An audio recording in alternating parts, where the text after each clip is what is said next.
네, 수요일 아침 오프닝 벨과 함께하고 계십니다. 이어서 김기성 앵커가 꼽은 이슈 1 함께 해보도록 할 텐데요. 네, 어떤 이슈들이 대개 있는지 함께 확인을 해보시죠. 네, 첫 번째 이슈는요. 오늘 아침에도 좀 말씀을 드렸습니다만 암호화폐로 꼽으셨습니다.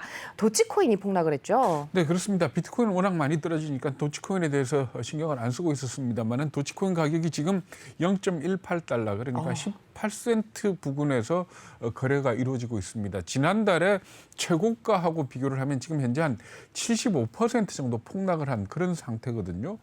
그래서 시가총액 기준으로 따지면 한 700억 달러, 그러니까 우리 돈으로 800조 원 가까이, 80조 원 가까이 증발을 한 그런 상태다. 이렇게 보시면 됩니다. 그래서 투자가들이 트윗에다가 어떤 걸 올리는가 하면은 머스크가 한때 이 도치코인을 갖다가 띄울 때 달로 간다. 그러니까 뭐 달 그림 그려놓고 네, 뭐 도치하고 그랬지 않습니까? 그랬더니 이번에는 뭐라고 비아냥거리는가 하면 지구로 추락한다라는 네. 그런 트윗이 올라오고 있습니다. 네, 지금 뭐 일론 머스크 뭐 거의 뭐 도치코인의 아버지라고 부를 정도로 도치파더. 네, 그렇죠. 지원에 나섰었는데 또 이번에는 또 별 효과를 못 봤다면서요. 네, 그렇습니다. 머스크가 뭐라고 지원을 나섰는가 하면은 도치코인 개발자가 트윗에다가 네. 그러니까 수수료 개선안을 마련하고 있다라고 글을 올리니까 거기다가 댓글을 달았습니다. 이것은 중요한 개선안이다. 이렇게 댓글을 달았는데 이번에는 전혀 약발을 받지 못했다. 이렇게 보시면 될 것 같습니다. 그래서 현재 이 도치코인은 상당히 더 떨어질 것 같다라는 그런 예측들이 나오고 있습니다. 우리 아까 앞에서도 비트코인 가지고 차트 분석가들 얘기를 했지 않습니까? 차트 분석가들이 어디까지 도치코인을 비관적으로 보고 있는가 하면 어떤 사람은 현재 아까 말씀드린 헤드앤숄드 네. 세 개의 봉우리가 형성이 돼가지고 떨어진다면 5센트까지 추락을 할 거다라고 그런 전망을 하고 있고 또 어떤 사람 같은 경우는 저지선이 없다. 그렇기 때문에 0달러. 아예 가치가 없어질 수도 있다. 이렇게까지 얘기를 하고 있습니다. 네, 그야말로 좀 안 좋은 이슈가 계속해서 터져 나올 것 같은데요. 지금 가상화폐를 지지하던 사람들조차도 입장을 좀 많이 바꿨다고 합니다. 대표적인 인물이 짐 크레이머라면서요. 네, 짐 클레이머가 방송에서 뭐라고 얘기를 했는가 하면 사실 이 사람은 가상화폐 지지자로 알려져 그랬죠. 있었거든요. 네. 왜 그런가 하면은 이 가상화폐를 가지고 뭐 집 대출을 갚았다. 내지는 이더리움의 절반을 팔아서 험머차를 샀다. 뭐 이렇게 얘기를 했었는데 네. 지난 21일 날 방송에서 뭐라고 얘기를 했는가 하면은 가상화폐, 비트코인을 전부 다 정리를 했다. 이렇게 얘기를 했습니다. 그 네. 이유가 그 이유로 뭐를 꼽았는가 하면 중국이 가상화폐에 대해서 강력하게 규제하고 있는 것. 그리고 또 하나 꼽은 부분이 저도 이 부분을 상당히 좀 걱정을 했었습니다만은 콜로니얼 파이프라인 그 해커들이 네. 가상화폐, 비트코인으로 돈을 받아갔지 않습니까? 그랬죠. 결국 이 랜섬웨어 공격하는 친구들이 비트코인이나 가상화폐 쪽으로 신경을 쓰므로 해가지고 아무래도 미국에서도 규제가 생길 거다.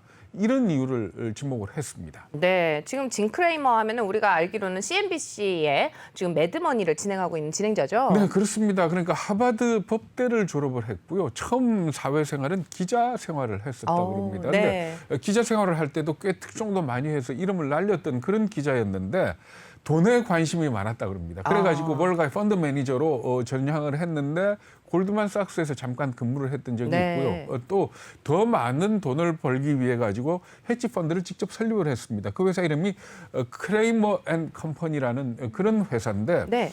1980년대 시작해가지고 2000년대 초반까지 14년 동안에 연평균 수익률이 한 24%쯤 됐다 그럽니다.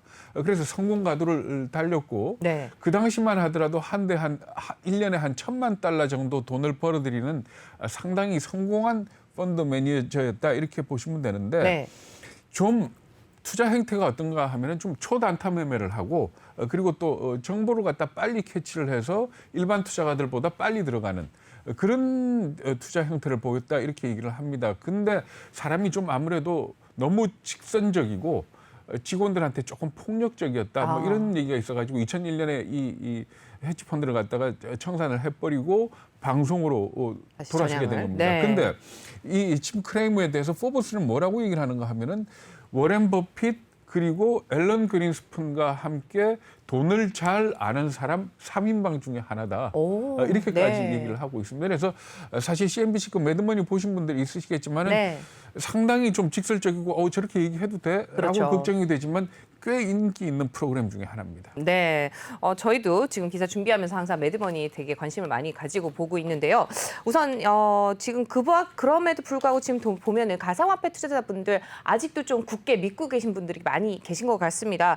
뭐 일론 머스크 말고도 트위터 창업자죠, 잭 도시, 네, 굉장히 또 긍정적으로 그렇죠. 보고 있죠. 그러니까 잭 도시 같은 경우는 말하자면 일론 머스크를 대신할 비트코인 구세주다라고까지 얘기를 하고 있습니다. 왜 그런가 하면은 이 잭 도시가 비트코인 관련해 가지고 한 얘기들을 보면은 트위트에다가 비트코인 결제 시스템을 도입할 날이 멀지 않았다. 시간 문제다. 이렇게 얘기를 했고 자기가 트위터에 소속이 돼 있지 않다면은 비트코인에 좀 더 몰두를 했을 것이다. 이런 얘기도 했습니다. 그리고 2018년에는 뭐라고 얘기를 했는가 하면은 비트코인이 2030년쯤 가가지고 세계 유일의 통화가 될 거다라는 그런 네. 얘기까지 했었거든요. 그래서 상당히 비트코인의 열성적인 지지자 이렇게 보시면 됩니다. 근데 이제 머스크가 망가졌지 않습니까? 그렇죠. 비트코인과 관련해서는. 그러고 보니까 잭 도시 쪽에 이 기대를 거는 그런 가상화폐 투자자들이 많다 이렇게 보시면 될 것 같습니다. 네,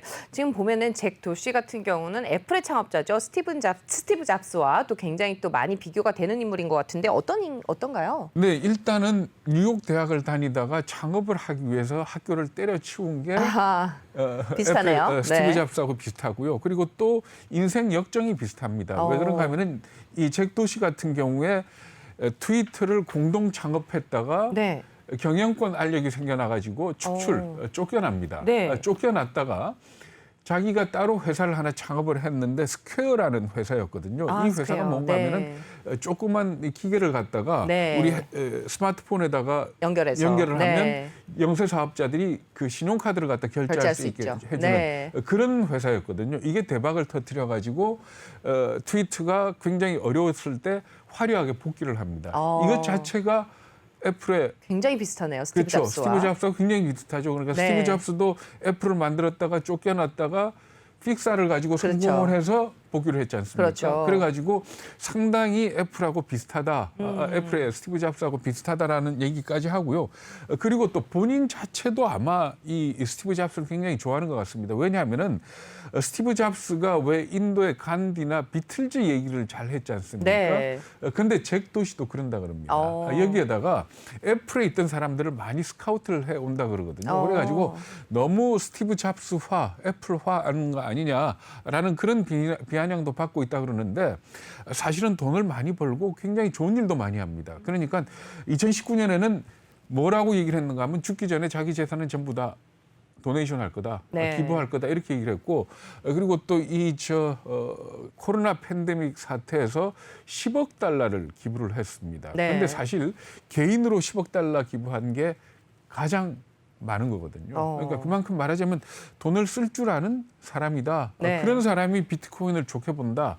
라는 측면에서 본다면 한번 뭐 기대를 걸어봐도 되지 않겠습니까? 그러니까 그렇죠. 비트코인에 대해서는 정말로 여러 사람들이 지목을 합니다만은 너무 많이 투자하지 말고 그리고 또 이렇게 떨어졌을 때 좀 한번 노려볼 만하다. 그렇기 때문에 이 차트 분석가의 얘기들을 좀 유의 깊게 한번 들여보실 필요는 있을 것 같습니다. 그런데 다만 하나 조심해야 될 거는 비트코인이나 이더리움이나 하는 몇 가지를 뺀 알트코인은 절대 투자하지 말라는 게 일반적인 암호화폐 전문가들의 충고입니다.